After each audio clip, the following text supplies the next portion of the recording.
بسم اللہ الرحمن الرحیم۔ آیتیں پڑھی گئی ہیں اس میں چوتھے پارے کی سورہ آل عمران کی یہ پہلی آیت لن تنالوا البر حتی تنفقوا مما تحبون، یعنی فرمایا ہرگز تم نہیں پا سکتے، نہیں پہنچ سکتے نیکی کو حتی تنفقوا مما تحبون، یہاں تک کہ تم خرچ کر دو وہ چیزیں جو تمہیں سب سے زیادہ پسندیدہ ہیں، سب سے زیادہ محبوب ہیں۔ انسان کی فطرت میں یہ بات داخل ہے کہ وہ مال کی محبت میں گرفتار ہوتا ہے۔ خاص کر کے اشارہ ہے کہ جو چیزیں مال کی شکل میں ہوں یا جس بھی شکل میں تم کو پسندیدہ چیزیں جب تک نہیں خرچ کر دو گے تب تک تم نیکی کو نہیں پہنچ سکتے، یعنی مکمل نیکی تمہیں حاصل نہیں ہو سکتی۔ اصل میں شیطان، قرآن خود کہہ رہا ہے، جو آیتیں پڑھی گئی ہیں اس میں کہہ رہا ہے، اللہ تبارک تعالیٰ نے فرمایا الشیطان یعدکم الفقر،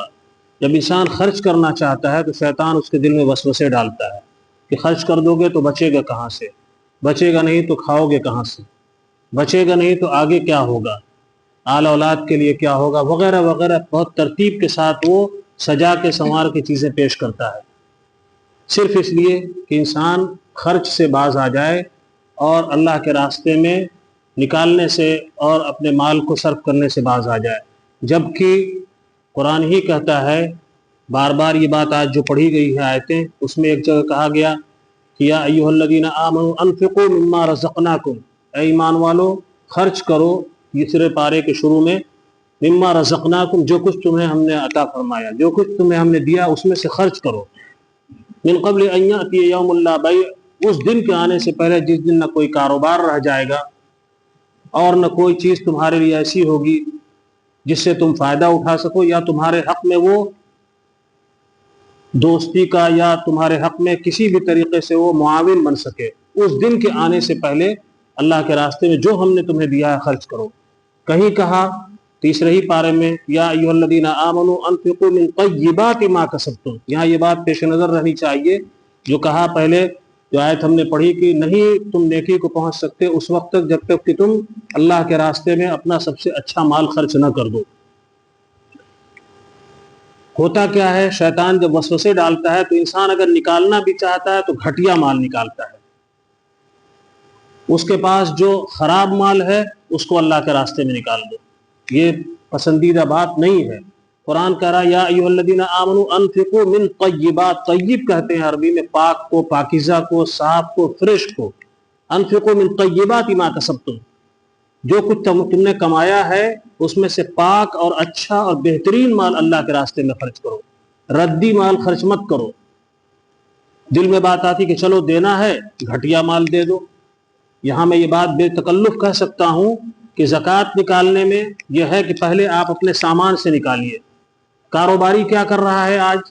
کپڑے والا یہ کرتا ہے کہ دکان میں جو مال رکا ہوا ہے اس مال سے زکوٰۃ ادا کرنا چاہتا ہے۔ جس طرح کا کاروبار ہے وہ پہلے چاہتا ہے کہ ہمارے پاس جو مال پھنسا ہوا ہے، جو خراب مال ہے، بظاہر ہی خراب ہو رہا ہے، وہ اس کو نکال دو۔ شریعت اگر کسی مفتی سے پوچھیں گے تو کہتے گا ہاں بھائی بالکل درست ہے، وہ نہیں کہے گا کہ آپ غلط کر رہے ہیں، اپنے مال سے نکال رہے درست ہے، نکال سکتے ہیں، لیکن حکم یہ دیا رہا ہے کہ پاک اور صاف اور اچھے مالوں کو اللہ کے راستے میں خرچ کرو، من طیبات ما کسبتم۔ لیکن وہی بات ہے کہ شیطان طرح طرح کی وسوسہ اندازی کرتا ہے،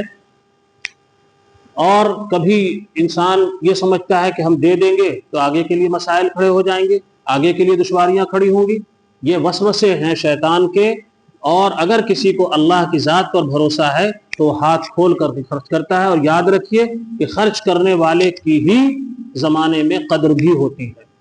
بخیل کی دنیا میں کوئی قدر نہیں ہے، نہ بخیل کے دوست ہوتے ہیں نہ بخیل کے ہمنوا ہوتے ہیں، جو خرچ کرنے والا ہوتا ہے اسی کے لوگ دوست اور ہمنوا بھی ہوتے ہیں۔ خرچ کی بہت سی شکلیں ہیں اللہ کے راستے میں، ایک تو آپ کے اوپر واجب چیزیں ہیں، صدقات واجبہ ہیں، مثلا زکوٰۃ ہے، وہ تو آپ کو کرنا ہی کرنا ہے 2.5% اپنی بچی ہوئی چیزوں میں سے، لیکن اس کے علاوہ جو نفل ہے، صدقات نافلہ ہیں، اللہ کے راستے میں ہے، اللہ کے گھر میں ہے، کسی کے لیے کسی ضرورت مند کے اوپر خرچ کرنا ہے، جو جتنا زیادہ خرچ کرتا ہے، جس کا ہاتھ جتنا کشادہ ہوتا ہے، کھلا ہوتا ہے، اس کے لیے اتنا ہی خیر بھی ہوتا ہے۔ اور جو ہاتھ کو کھینچ کے رکھتا ہے تو زمانے میں بھی اس کے لیے کوئی اچھائی نہیں ہوتی اور اللہ کی نگاہ میں بھی وہ اچھا نہیں قرار دیا جاتا۔ تو یہاں جو بات کہی گئی کہ اللہ کے راستے میں خرچ کرو، بغیر خرچ کیے ہو اور اچھی چیز خرچ کیے بغیر تم نیکی کو پا نہیں سکتے۔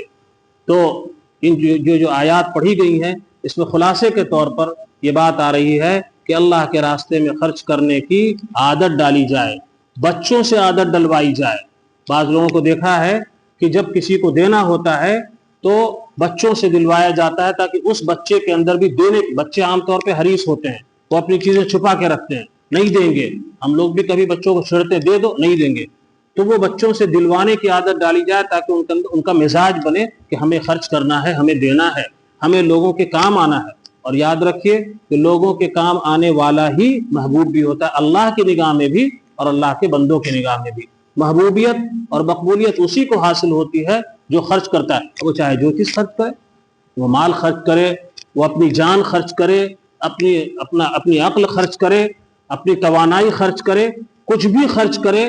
اور یاد رکھیے کہ جو چیز خرچ کی جاتی ہے وہ ضرور واپس آتی ہے۔ آپ اگر برائی خرچ کریں گے برائی واپس آئے گی، شر خرچ کریں گے شر واپس آئے گا۔ کیا ہے برائی؟ لوگوں کے اندر خرابی پھیلانا، ایسے اعمال کرنا جس سے لوگوں کے اندر برائی پھیلے، وہ برائی لوٹ کر کے ہماری ہی طرف آئے گی، اللہ نہ کرے ایسا ہو۔ جو خرچ کریں گے وہ لوٹ کر کے آئے گا۔ یہ خوف ہونا کہ ہم نے اگر یہ مال خرچ کیا تو کیا ہوگا، ہم تو فلاش ہو جائیں گے، مفلسی کا شکار ہو جائیں گے، ایسا ہرگز نہیں ہوتا۔ دینے والا ہی، اور یہ بھی کہا گیا ہے کہ الید العلیٰ خیر من الید السفلیٰ، دینے والا ہاتھ ہی بہتر ہوتا ہے لینے والے ہاتھ، اوپر والا ہاتھ نیچے والے ہاتھ سے اچھا ہوتا ہے۔ ظاہر ہے دینے والا ہاتھ اوپر ہوتا ہے۔ اسی میں کچھ لوگ جن کو اللہ تعالیٰ فطرت سلیم عطا فرماتا ہے، جن کے دل میں خشیت اور تقوی اور تواضع ہوتی ہے، وہ جب دیتے ہیں تو ایسے کر کے دیتے ہیں کہ کسی لینے والے کو یہ احساس نہ ہو کہ ہم کو بھیک دی جا رہی ہے، ایسے لے لیجیے، تاکہ وہ ایسے لے لے۔ اور اس کے اندر بہت سی فضیلتیں ہیں، بہت سی باتیں ہیں، احادیث بھی ہیں۔ میں اسی بات پر آج کے جو خلاصے کے طور پر میں نے بات مناسب سمجھی، اللہ کے راہ میں خرچ کرنا۔ میں یہاں پر یہ بات کہہ سکتا ہوں کہ جب مسجد کے لیے یا دین کے کاموں کے لیے کہا جاتا ہے تو افسوس کے ساتھ یہ کہہ رہا ہوں، میں بھی اس کا شکار ہوں، اللہ مجھے بھی کشادہ دست بنا دے کہ سب سے چھوٹا پیسہ، سب سے چھوٹا سکہ جیب میں ڈھونڈا جاتا ہے۔ سب سے چھوٹا سکہ ڈھونڈتے ہیں، کبھی کبھی ہمیں اس کی بھی توفیق نہیں ہوتی۔ یہ نہیں کہا جا رہا ہے کہ آپ اڑیل دیجئے سب کچھ، لیکن یہ ضرور کہا جائے گا کہ کشادہ دست بنیے، ہاتھ کھول کر کے رکھیے، یہ مت سوچئے کہ ہمارا کیا ہوگا، آگے کا کیا ہوگا۔ اور یاد رکھیے کہ جو بہت سوچتا ہے مسائل بھی اسی کے ساتھ آتے ہیں۔ بچا بچا کے، جوڑ جوڑ کے، ہمارے سماج میں، ہمارے معاشرے میں ایک بات پھیل گئی، بچا کے رکھیں تو کام آئے گا، بیماری پڑ گئی، آزاری پڑ گئی، وغیرہ وغیرہ۔ اللہ نہ کرے ایسا کرنا، اس فکر کے ساتھ اگر بچایا جاتا ہے تو ایسے حالات پیدا ہو بھی جاتے ہیں۔ اللہ تبارک و تعالی ہم سب کو اپنے راستے میں خرچ کرنے والا بنائے، اور اس موسم بہار میں خاص کر کے۔ وآخر دعوانا الحمدللہ رب العالمین۔